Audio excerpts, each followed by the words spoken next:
Ladies and gentlemen, welcome back another time to the Evan Hears Culture Campaign. Now, before we get into the episode proper, let me remind everybody of the premise here. The Evan Hears Culture Campaign as a show is all about going through Pitchfork's top 200 albums of the 2010s list from 200 to 1. But then I also said that every 20 albums I accomplished, I would do an album that I think should have been on the list. Now, you might have forgotten that because the last time one of those happened was in February, and it was the first one. So this is the second one of those, and who better to talk about than the legendary Phoebe fucking Bridgers and her 2017 album, Stranger in the Alps, among many other albums. And I have the perfect guest on today. He is a writer. He is a performer. He is an artist. He's trying to be a private detective currently. And Phoebe Bridgers' most recent album, this year, Punisher, had its titular song was all about a fan who didn't know when to shut the fuck up. And Joe was actually the inspiration for that. So I'm so excited to have Joe Scardilli, or Joe Scar, on the show. Everyone thinks the song is just about a fan that doesn't know when to shut up when they're talking to the person they're a fan of. But it's also about a fan who doesn't know when to shut up when he's talking to his roommates. Like, hey, did you guys listen to that Phoebe Bridgers song I sent you yet? I sent you that Phoebe Bridgers song a few days ago. Did you guys listen? Joe Scar, biggest Phoebe Bridgers fan I know. The only reason I have to clarify. I'm also, you can't really read it, but it says that I'm her only friend. So she's not my only friend, obviously. I've got a few of those. So Joseph, we always talk with our guests about how they discovered the artist in question. But this is the first time, I don't know the story, but I have a guess, Joe. Let me throw this guess at you. She was on an album, a Tom Waits tribute album full of Tom Waits covers. Was this perhaps your introduction? It was not. You know what? I'm just going to put this down. This album won't hang back up, so I'm going to put it down. You're very close. It's in the same spirit as how I found her, but it's actually a two very short parts, but a two-parter of how I found her. So, because that album came out shortly after I had gotten into her. So it was just like the cherry on top for that you. That was just what's the name of that the movie with John Cusack, the rom-com, and it's a word? Say Anything? No. It's oh shit. It's Say Anything. You're thinking of Say Anything with like Boombox. So I'm in a Tom Waits Facebook fan group just because there's not that many places to talk about Tom Waits with people, and it's mostly middle-aged people. I am by far, I'm serendipity. That's the word I was thinking of. John Cusack is in that. It was serendipity that album came out. But I was in this Facebook group, and somebody posted a video of someone that looked like she was about our age, wearing a black leather jacket, a big guitar, and I was like, well, that's my style, except I don't play guitar, but like that's the kind of person I'd like to hang out with. And I'm very, very picky about my Tom Waits covers. Like there's some that I think you totally missed the point of the song, and there's some where someone to me is really tapping into what he was saying. And it was just a YouTube recording of her in like some bookstore or something singing his song Heart Attack and Vine, and I watched it not expecting too much, and I was blown away. It was one of the best ones I've ever heard, and it wasn't even a studio produced thing. It was just her with her guitar. So I was like, I'm going to try and remember that name. I didn't follow through on it. And then like 2 weeks later, I was at JP Licks in Boston getting some ice cream, and I heard this song, and I was like, I really like this. Something about this sounds familiar, but I don't even think I know it. It just resonated with me. And I was with Spencer and Madison, Spencer's girlfriend. And I said, wait, do either of you guys know this song? What is this? And so I Shazammed it, and it said, oh, Phoebe Bridgers. And I was like, wait, that's the same person who did the Tom Waits cover. And her album name, the only album of hers, her only solo album at that time, was Stranger in the Alps. Which I'm sure you know the reference. I was going to say, in case anyone doesn't, it's a play on the TV censored version of The Big Lebowski, where instead of saying this is what happens when you fuck a stranger. This is what happens, Larry. This is what happens when you fuck a stranger in the ass. Instead of it is. So if you don't know that, That's it. But on TV, they have to say, when you find a stranger in the Alps, it means nothing. It makes no sense. But she thought that was funny, and that was why she named her first album that. So between that and Tom Waits and liking the sound of her music, that's a 3 for 1. This was a win-win-win for you. Yeah. Your passion for things just forces its way into everybody else. That when we were living together, earlier this year, you wouldn't stop, talking about Phoebe Bridgers and how much you loved. I couldn't. And one day I'm driving down, I think it was Formosa, heading off to work. And I'm like, well, I'm going to put on one of these Phoebe Bridgers songs Joe's always talking about. So I put on, Motion Sickness, of course. It's at the top of the favorite songs. And I'm like, my God, this Joseph was on to something. Stranger in the Alps, Joe. This album.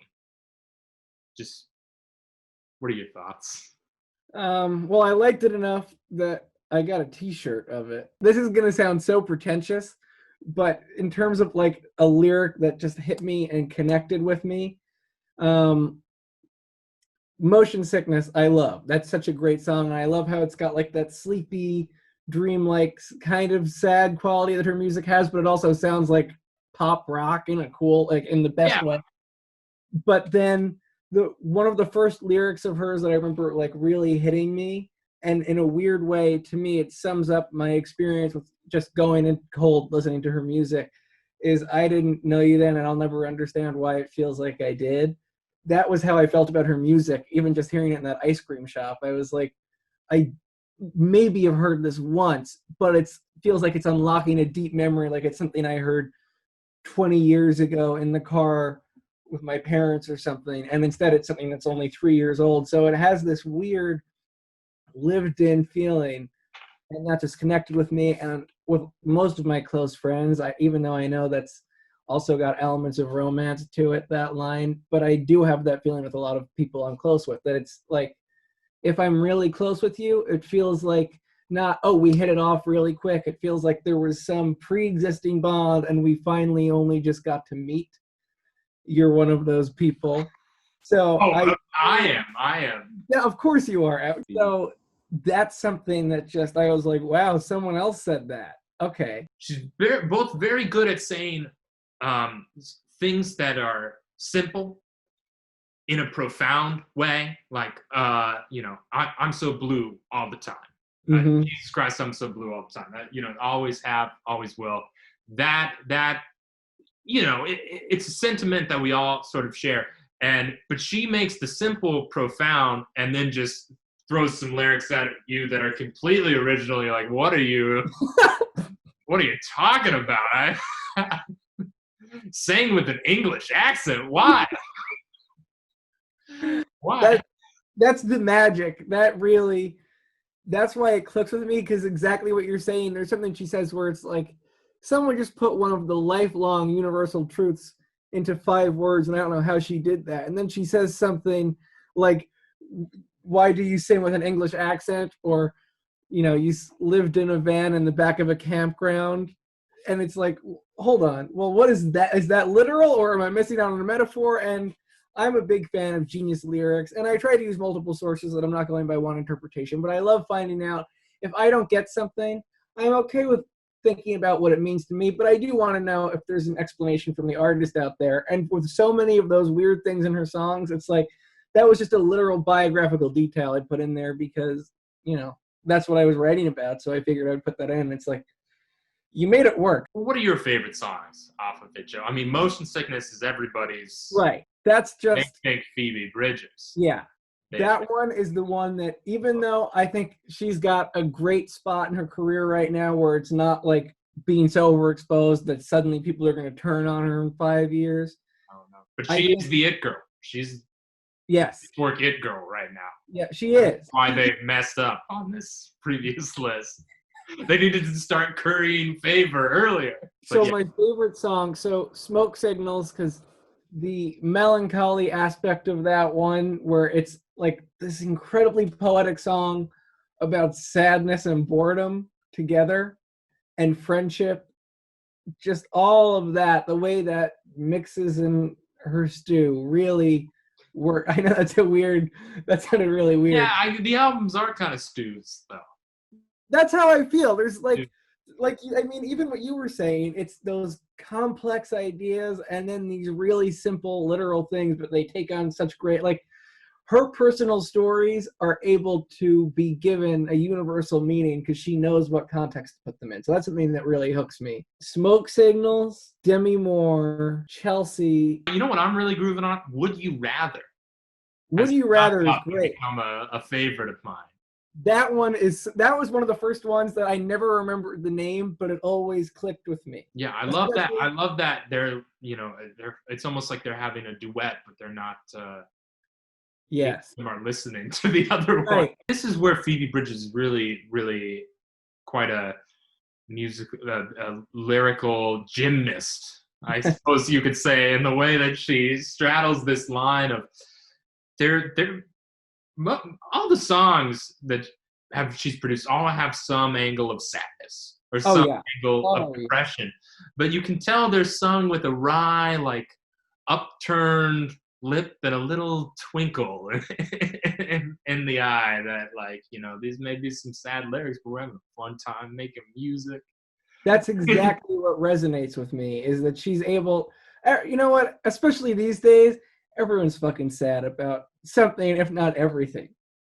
But to have someone who can make it be like, I'm speaking to your sadness, I feel it too, but that doesn't mean we can't have some fun. Strange in the Alps only starts to hint full range of what Phoebe Bridgers is capable of.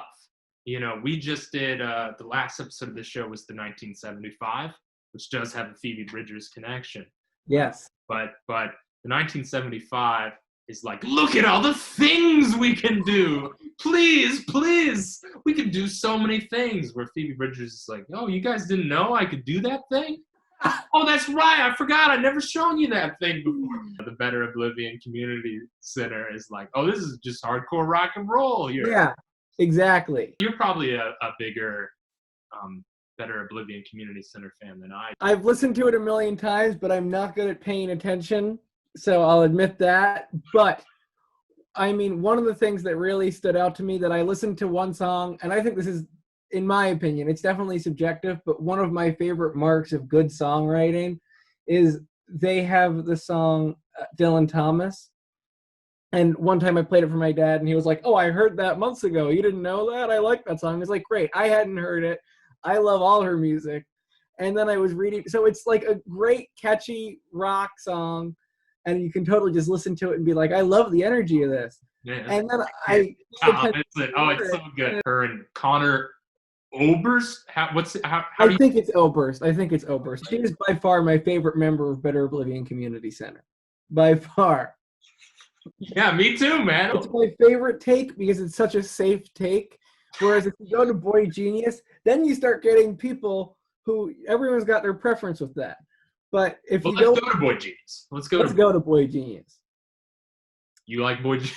I do like Boy Genius. Is there anything else we want to say about Phoebe Bridgers in the 2010s, Joe? I do want to circle back, even though it's one song, to the Come On Up to the House, Women Sing Waits, which is the first one you mentioned that she's mentioned on. This isn't important, but I wondered just in terms of career-wise how much of a boost that was, because it had a lot of huge names on it, that album, like not any of my favorites. The Tom Waits song she covered for that album. So Stranger in the Alps definitely should have been on the Pitchfork list. Oh, 100%. And Phoebe Bridgers needed some representation on that list. Is there anything going on in your life that you want to plug?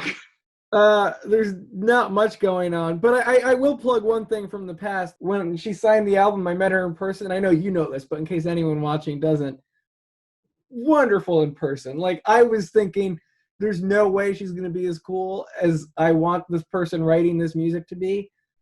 And you gave her a drawing, right?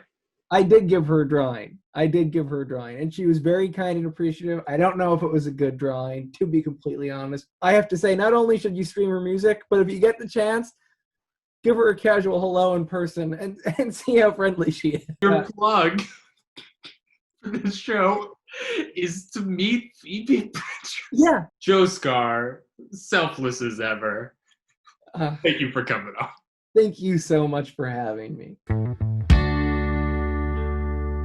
Go, Phoebe, go!